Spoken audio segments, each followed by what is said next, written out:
Al-Majlis At-Tasi' wal Arba'in. Belum? Oke, kita baca lagi deh.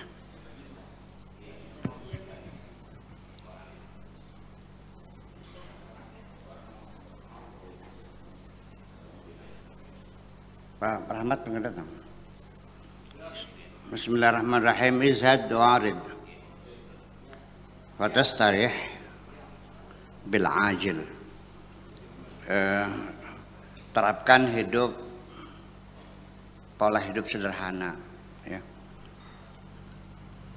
Nanti engkau akan bisa nyaman di kehidupan sekarang ini, dunia ini, bil ajil. Wa in kana laka qismun minad dunya fala budda min wusulhi ilaika. Kalau memang engkau memang punya bagian, punya ketentuan, punya nasib, punya rezeki yang sudah ditentukan oleh Allah Subhanahu wa taala, maka pasti akan sampai kepadamu. Memang kalau nasibnya kamu kaya juga kaya kok. Ya, ta'tika aksamuka, akan datanglah bagianmu, rezekimu, wa anta azizun mukarramun mas'ul, dalam keadaan sebagai orang yang terhormat dan bertanggung jawab. La takul binafsika wa hawaka, jangan engkau makan rezekimu itu berdasarkan nafsumu dan berdasarkan hawa nafsumu. Fa inna dzalika hijabun, karena hawa nafsu itu adalah merupakan hijab. Jadi bukan by selera, bukan berdasarkan nafsumu. Yahjibu qalbaka, yang akan menghijabi hatimu, an rabbika, dari Tuhanmu azza wa jalla. Al-mu'minu la yaqulu li nafsihi wa bi nafsihi. Orang yang beriman itu tidak makan untuk dirinya dan berdasarkan atau dengan untuk nafsunya atau berdasarkan nafsunya. Wala yalbasulaha wala yatamatta'u, dan tidak dipakai, ya, dan juga tidak dinikmati berdasarkan nafsunya. Bal yataqawwatu liyataqawwa ala ta'atillah azza wa jalla. Tetapi yang dimakan, yang dipakai, yang diminum adalah bertujuan untuk meningkatkan ketakwaan hatinya, supaya bisa mentaati segala perintah Allah. Makanya bukan untuk mencari kenikmatan, bukan mencari kenyang, tapi supaya badannya kuat bisa melaksanakan perintah Tuhan. Ini penting sekali. Di sini the turning point-nya, titik baliknya di sini. Ketika engkau menjadi seorang pejabat publik, apakah gubernur, apa bupati, apakah menteri, dikasih inventaris kan, mobil kan? Untuk apa mobil inventaris itu? Untuk memperlancar, mempermudah dirimu dalam melaksanakan tugas-tugasnya. Boleh nggak dipakai ke shopping pasar? Nah, itu kan persoalannya. Di sini kita lupa hal semacam itu. Ini kan fasilitas badan kita, mata kita, hidung kita, rezeki kita, semuanya fasilitas, inventaris yang Allah berikan kepadamu. Untuk apa? Wa ma khalaqtul jinna wal insa illa menikah, untuk ibadah. Jadi diniati semua itu adalah untuk supaya diberi fasilitas ini, untuk memberikan fasilitas, memberikan kemudahan supaya lancar, supaya Anda mampu melaksanakan segala perintah Allah. Kan itu salah. Nah, Jabatan apa yang Allah berikan kepadamu? Sebagai khalifatullah, sebagai khalifah. Nah ternyata banyak sekali pegawai, ternyata mobilnya dipakai buat piknik, jalan-jalan. Kadang-kadang direntalkan pisan.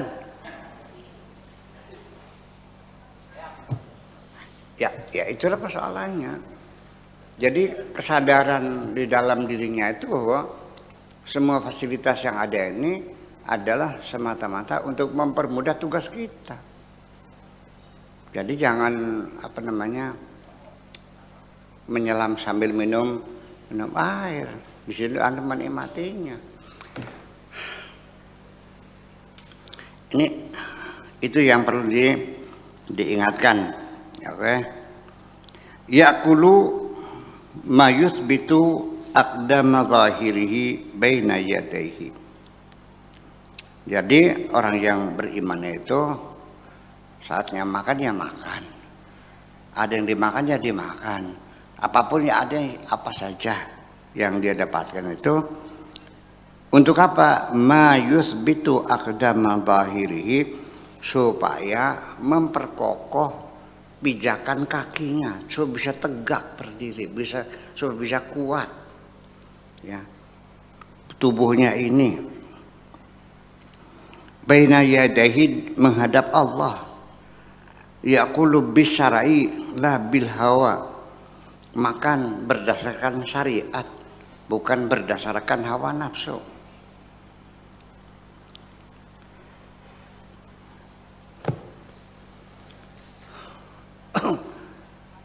Yang ingin saya tanyakan gini, ketika makan perut sudah kenyang, lauk pauk masih banyak, diterusin nggak?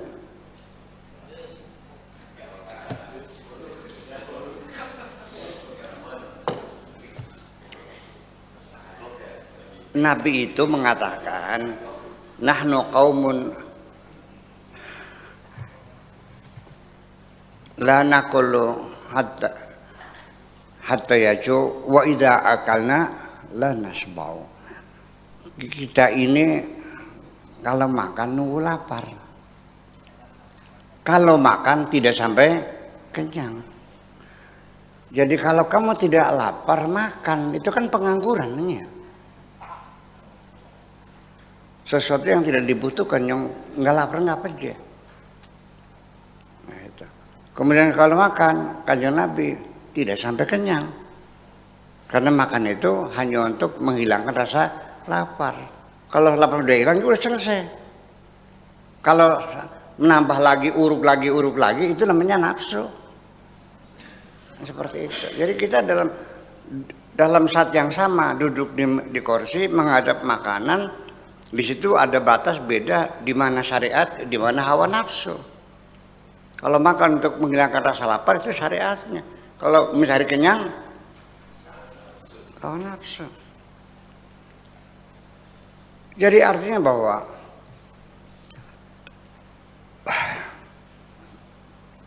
jujur aja deh, semua apapun yang kau lakukan di dunia ini, cobalah semua itu dialamatkan untuk Allah, untuk beribadah. Ketika engkau melakukan sesuatu, tujuannya bukan ibadah, itu bukan ibadah. Sekalipun kamu belajar ngaji, ngapalin dalil, tujuannya supaya jadi mubalig, supaya nantinya dapat amplopnya tebel. Ya bukan ibadah itu. Terus kamu belajar kedokteran, ya, niatnya untuk menolongi orang-orang yang sakit. Dia punya niat, saya jadi dokter, nanti saya bikin subsidi silang, ya, orang yang mampu membayar orang yang tidak mampu. Begitu pasiennya orang miskin digratisin aja. Dari awal begitu. Sekolahnya kedokteran, ibadah bukan. Nah, selama ini ibadah kita kan terbatas pada sholat. Ini persoalannya. Kalau sholat itu bukan ibadah itu sholat. Begini, saya bisa menangkap ketika orang datang kepada saya, minta didoakan supaya lancar rezeki, kanggo sangu ibadah. Dalam pikiran dia saya baca supaya bisa melakukan sholat,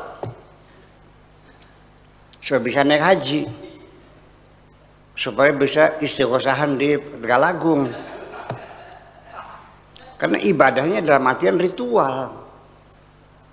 Nah, seorang beriman, seorang waliullah, semua apapun yang kau lakukan di dunia ini selagi tujuannya untuk Allah itu semuanya ibadah. Sampai kentutmu juga ibadah kok. Tapi kalau bukan Allah, sekalipun sholat bukan ibadah kok. Puasa bukan ibadah, yang tujuannya ngemat orang aja. Kamu puasa 7 hari, terakhir ngebleng, pati geni, terakhirnya 1 hari 1 malam nggak makan, nggak minum, nggak tidur. Untuk apa? Untuk melet orang kan? Ibadah bukan? Ya bukan.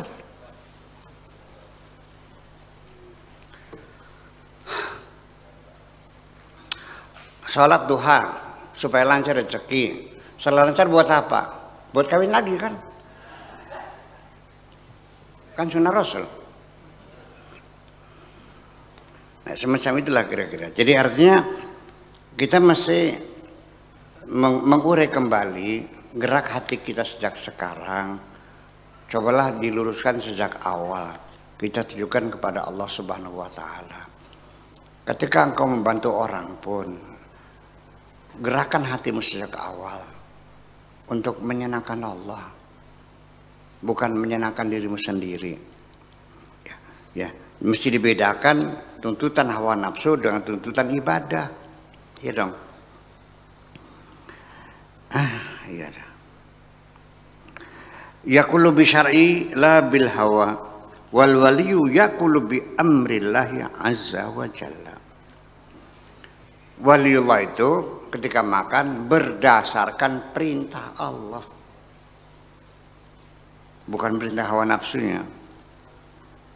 Wal badalu alladhi huwa wazirul qutbi, seorang wali abdal sebagai asisten pembantu seorang wali kutub, yaqulu bi fi'lillahi azza wa jalla, berdasarkan perbuatan Tuhan, berdasarkan melaksanakan perintah Tuhan. Nah, makanya apapun kita mau makan, mau minum dengan membaca Bismillahirrahmanirrahim, artinya itu kamu ini minum nih bukan berdasarkan tuntutan nafsumu, tapi karena perintah dari Allah. Makanya Bismillahirrahmanirrahim, atas nama Allah yang Maha Pengasih dan Maha Penyayang. Berarti minum ini berdasarkan perintah Allah.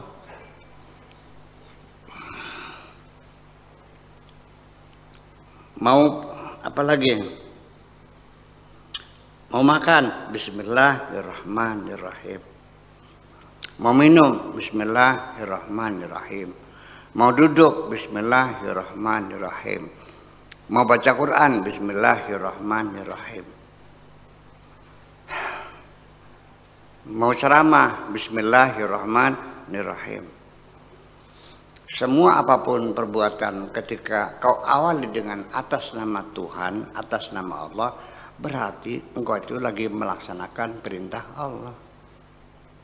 Atas nama tuan rumah, saya menyampaikan terima kasih kepada para undangan yang telah berkenan menghadiri undangan kami. Disuruh siapa dia tuh? Suruh rumah. Jadi bukan dengan tuan rumah, dengan nama tuan rumah, saya menyampaikan apa yang dengannya. Susah banget sih. Di bahasa Indonesia juga nggak masuk dengan nama Tuhan, dengan nama Allah itu. Iya kan? Nah, jadi artinya bahwa nanti pada akhirnya mah, apapun pekerjaan yang kau mulai dengan Bismillahirrahmanirrahim, itu menjadi ibadah. Dalam pengertian baca bismillah itu engkau menyatakan bahwa apapun yang kau lakukan ini disuruh oleh, kalau melaksanakan perintah Allah namanya ibadah. Udah cukup. Tuh.